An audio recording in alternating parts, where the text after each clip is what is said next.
Hello everyone, how to totes back with another new video, and in this video I'm going to show you how to change password on Roblox account.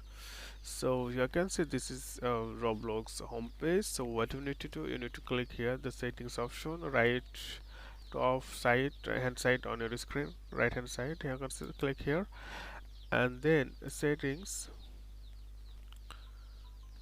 Then you can see there are some option and account info, and beside that you can see the option password, add passkey password, and right hand side you can see little editing symbol. Simply click here, then you can see you have to give your password here, your old password.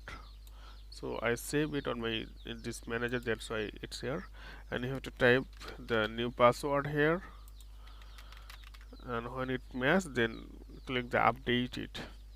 So okay friend, today's no more, and thank you for watching.